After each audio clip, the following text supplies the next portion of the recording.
तो ये हम बहका रखे थे। अब क्या बताते हैं परमात्मा कि तुम अपना न यही कट कूट का आप गिर दिया और कितने ठाक है, इस चक्कर में मत पड़ो। ये गलत साधनाएं हमारे शर्मंड रखी है नकली गुरुओं ने, नीम हकीमों ने। तो परमात्मा क्या कहते हैं कि कुछ बुद्धि से काम लो। अपने बेटे का तो इतना डर मानती है कि कदे कहीं चीना लाग जा और तेरे बेटे को दर्द हो, पीड़ा हो जा पोते को, और एक बकरी का बच्चा लेकर उसका गला कटैया रे बोड़ी सी दुनिया, गुरु बिन कैसे श्रिया। पूरे संत के बिना ये निर्णायक ज्ञान जब तक नहीं मिलेगा तेरा उद्धार नहीं हो सकता। अब अपने बच्चे की तो इतनी ममता, इतना प्यारा लागे कैंची लागन का भी डर, और एक बालक एक अमुक जो बोल भी नहीं सकता उसका प्राणी का बच्चा लेकर और माता का भेंट चढ़ा दिया है। वो माता कभी बकरे नहीं खाती। वो देव कोई नहीं है जो मांस आहार करता, वो तो राक्षस होते हैं जो मांस आहार करते हैं। वो हमारे इष्ट देव कोई भी देवता मांस आहार नहीं करते। ये हमारे को बहका रखा है उन ज्वाड़ के स्वादुओं ने, जो मर के भूत बन गए। और वो जो नकली गुरु थे वह मांस खाया करते थे, फिर वह पत्र भूत बन गए। वह फिर उन्हीं यजमाना माँ का बोलते हैं, मैं भैरव बोलू हूँ, मैं हनुमान बोलू हूँ, मैं माता बोलता हूँ, और एक बकरा चढ़ा दो। उनका वो गुमराह कर देते हैं।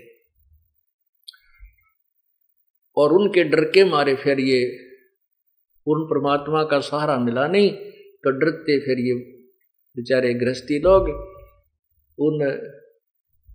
उन पाखंडिया में जो भूत बोला करते, उनके आधार से मांस चढ़ाने लगे, बकरे चढ़ाने लगे, कटवाने लगे हैं।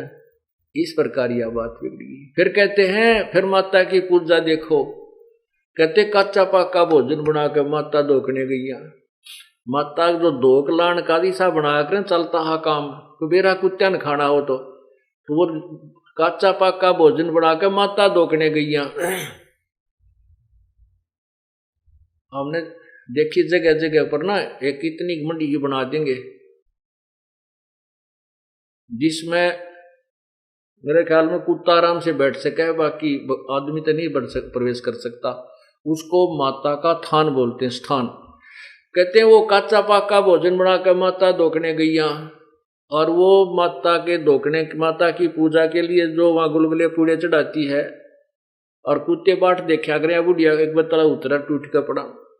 वो माता नहीं खान पाती, वो कुत्ते खाते हैं। और खा के उस कुत्ते उस माता के आहार को, और चलते समय फिर उसके ऊपर बाथरूम करते हैं, पेशाब करके चलना, उस माता की चोटी में धार मारे। तो परमात्मा कहते हैं अगर वो शक्ति है तेरी माता में, कुत्ते की टांग क्यों ना तोड़ दी, कुत्ता क्यों ना मर गया, या मार देती इसको। न बोड़ी सी दुनिया, काचा पाका भोजन बना कर माता धोकने गई, और माता ऊपर कुत्ता मुत्ता, वो क्यों ना मर गई। तेरी घिघी बंदरी है माता के दुखी कर दे, और इस कुत्ते को ना मारती वा। फिर क्या बताते हैं कि जीवित बाप के लट्ठम लट्ठा, और मरने के बाद उसने गंगा में पहुंचाने जाता उसकी अस्थियों को। अब परमात्मा ये बताना चाहते हैं कि जब तेरे पिताजी जीवित हैं, माताजी जीवित थे, तो उनकी सेवा करनी चाहिए थी, उनको प्यार देना चाहिए था, जिसके उद्देश्य से उन्होंने पुत्र की परवरिश की थी। अब जीव है जब तो पिता के ना लट्ठम लट्ठा झगड़ा ठानता रहता है, और मरने के बाद उन आड्डा न ठा कर गंगा में गिरने जाता है। और उस गंगा में गिरने से क्यों डाल कर आते हैं कि तेरे पिता की गति हो जाएगी, मोक्ष हो जाएगा। अब ध्यान से सुनना, ये मोक्ष कहां से होने लगा था, कहां मोक्ष जाकर छोड़ते हैं ये लोग हमारा, कित मोक्ष करावें।